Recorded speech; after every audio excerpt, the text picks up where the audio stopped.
Assalamualaikum. Salam, Om Swastiastu, Namo Buddhaya. salam kebajikan dan salam sejahtera bagi kita semua.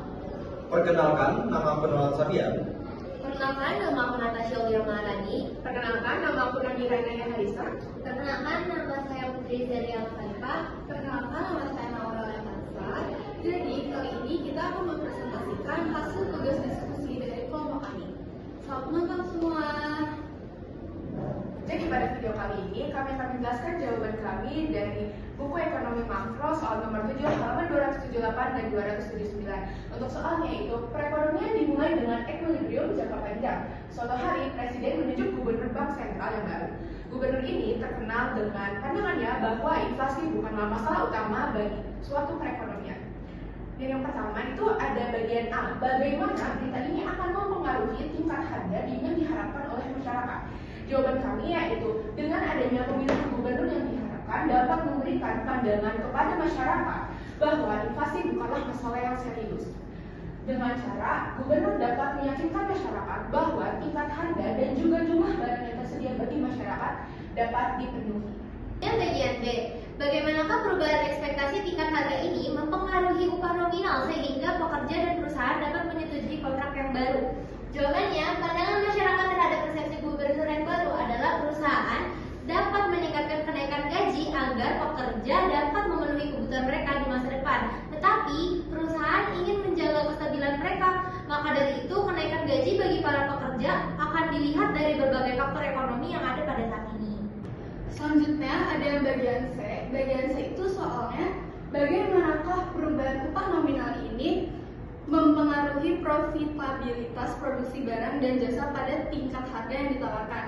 Jadi dari jawaban kelompok kami yaitu jika ada perubahan upah nominal dari para pekerja, maka perusahaan harus bisa menyesuaikan produksi barang dan jasa yang dikeluarkan. Contohnya, jika gaji para pekerja dinaikkan, maka produksi barang dan jasa harus lebih tinggi dikarenakan untuk menutupi para gaji pekerja karyawan agar perusahaan tersebut tuh tetap mendapatkan keuntungan atau profitabilitas tersebut. Baik, di sini saya akan menjelaskan untuk soal bagian D, yaitu soalnya bagaimanakah perubahan profitabilitas ini mempengaruhi kurva penawaran agregat yang baru. Jawabannya itu akan adanya kurva penurunan minat produksi dan juga adanya alhasil kurva penawaran agregat ini akan bergeser ke kiri. Ini berarti bahwa pada setiap tingkat harga, jumlah dan juga total output yang bersedia ditawarkan oleh seluruh perusahaan dalam perekonomian akan lebih rendah. Oleh karena itu, akibatnya biaya produksi ini akan meningkat. Kenaikan upah merupakan salah satu komponen utama biaya produksi. Lalu yang selanjutnya, ketika biaya produksi ini meningkat, perusahaan perlu menaikkan yang namanya harga jual produk, atau bisa disebut juga produksi mengurangi jumlah produksi. Untuk apa? Untuk mempertahankan profitabilitas tersebut. Dan juga insentif itu perlu produksi menurunkan dengan profitabilitas. Dan yang lebih rendah, perusahaan akan memiliki insentif yang lebih kecil untuk memperluas produksi atau melakukan investasi. Dan mereka akan lebih berhati-hati dalam mengambil keputusan untuk berproduksi. Oke, di sini saya akan menjawab pada bagian E, yaitu soalnya apabila permintaan agregat dipertahankan konstan. Bagaimanakah pergeseran kurva penawaran agregat mempengaruhi tingkat harga dan kuantitas keluaran? Jadi jawabannya di sini adalah jika kurva penawaran agregat bergeser ke kanan, itu tingkat harga akan menurun dan output akan meningkat.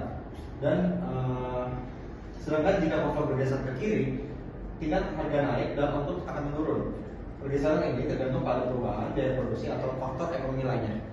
Baik, di sini saya juga akan menjelaskan bagian F. Soalnya itu adalah, apakah menurut Anda kunjungan Gubernur Bank Sentral yang baru ini tepat?